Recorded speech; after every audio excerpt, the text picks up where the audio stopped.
Liquor scam లో ఢిల్లీ మాజీ deputy CM ఆప్ నేత మనీష్ సిసోడియాకు భారీ ఊరట లభించింది. సుదీర్ఘ నిరీక్షణ అనంతరం ఆయనకు షరతులతో కూడిన బెయిల్ను సుప్రీం మంజూరు చేసింది. ఎక్సైజ్ పాలసీ కేసులో 17 నెలల తర్వాత ఆయనకు బెయిల్ మంజూరు చేస్తూ జస్టిస్ బిఆర్ గవాయ్ ధర్మాసనం తుది తీర్పును వెలువరించింది.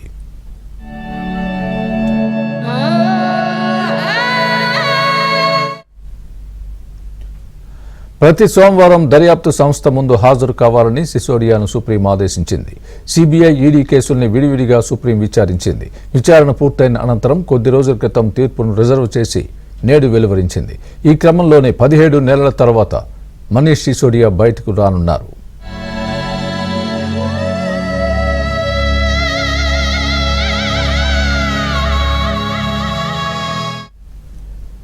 కాగా అవినీతి, మనీ లాండరింగ్ కేసుల్లో సిసోడియాకు బెయిల్ సుప్రీం బెయిల్ ఇచ్చింది. ఈ సందర్భంగా అత్యున్నత న్యాయస్థానం కీలక వ్యాఖ్యలు చేసింది. సిసోడియాకు బెయిల్ ఇవ్వొద్దు అని దర్యాప్తు సంస్థలు చేసిన వాదనలన్నింటినీ ధర్మాసనం తోసిపుచ్చింది. విచారణ ఆలస్యం కావడానికి సిసోడియా కూడా కారణమన్న ట్రయల్ కోర్టు ఆదేశాలను సైతం పక్కన పెట్టేసింది. ఈ విషయంలో ఢిల్లీ హైకోర్టు చేసిన ప్రతికూల వ్యాఖ్యలను కూడా సర్వోన్నత న్యాయస్థానం కొట్టేసింది.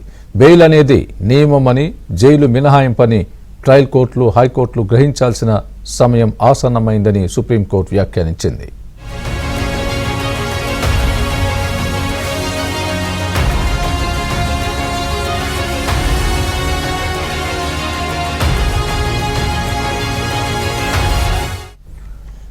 మనీష్ సిసోడియా అరెస్ట్ అయ్యి 17 నెలలైంది. ఆయన సుదీర్ఘ జైలు శిక్షణ అనుభవించారని, అయినా కూడా ఇంకా విచారణ ప్రారంభం కాలేదా అంటూ సిబిఐని ప్రశ్నించింది కోర్టు. అతని హక్కులను హరించారంటూ అత్యున్నత న్యాయస్థానం అసహనం వ్యక్తం చేసింది.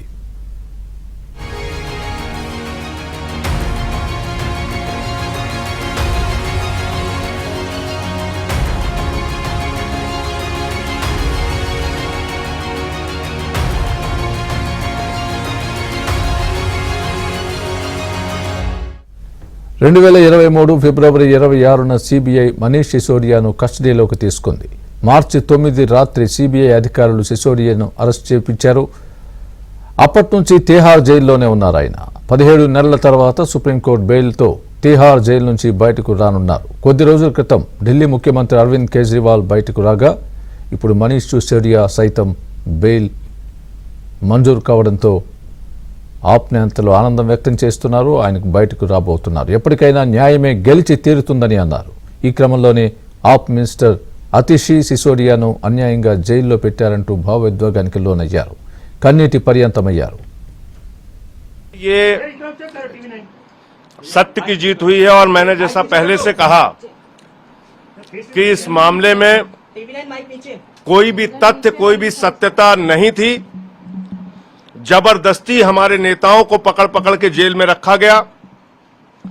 मनीष सिसोदिया जी को 17 महीने तक जेल में रखा गया। क्या भारत के प्रधानमंत्री उनके जीवन के इन 17 महीनों का हिसाब देंगे? क्या भारतीय जनता पार्टी उनके इन जीवन के 17 महीनों का हिसाब देगी, जो शायद दिल्ली के स्कूलों को बनाने में काम आता, बच्चों को अच्छी शिक्षा देने में काम आता? जिंदगी के वो 17 महीने आपने जेल में डालकर बर्बाद किए मनीष सिसोदिया के। माननीय सर्वोच्च न्यायालय का हृदय से आभार है, सर झुका के नमन है कि लंबे इंतजार के बाद न्याय मिला। एक फैसला आम आदमी पार्टी के पक्ष में, मनीष सिसोदिया जी के पक्ष में, और एक एक कार्यकर्ता इस फैसले से उत्साहित है। एक एक देशवासी, दिल्ली का नागरिक इस फैसले से खुश है और सब ये मानते थे कि हमारे नेताओं के साथ जोर जबरदस्ती और जाति हुई है। मनीष सिसोदिया जी 17 महीने जेल में रहने के बाद आज उनकी जमानत हुई है। ये सत्य की विजय है। ये दिखाता है कि भगवान के घर में देर है लेकिन अंधेर नहीं है। मनीष सिसोदिया जी को एक झूठे मुकदमे में फंसाया गया। मनीष सिसोदिया जी एक ऐसे व्यक्ति हैं जिन्होंने दिल्ली के बच्चों को शानदार भविष्य दिया। मनीष सिसोदिया जी एक ऐसे व्यक्ति हैं जिन्होंने दिल्ली के बच्चों की हाथ की लकीर बदल डाली, उनका भविष्य बदल डाला, उनकी शिक्षा व्यवस्था बदल डाली।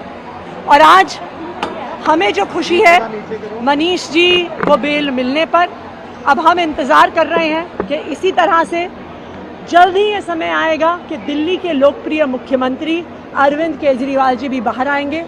दिल्ली के लोग अपने लोकप्रिय मनीष सिसोदिया जी का इंतज़ार कर रहे थे, अरविंद केजरीवाल जी का इंतज़ार कर रहे हैं। मुझे लगता है दिल्ली में कोई ऐसी माँ नहीं होगी जिसने अरविंद केजरीवाल जी के लिए आंसू ना बहाए। We all know that the ED has been misused by BJP for a long time, and they had been using it as a political tool to silence the opposition. Mr. Manish Sisodia's release has shown that the legal system has taken a long time to give justice to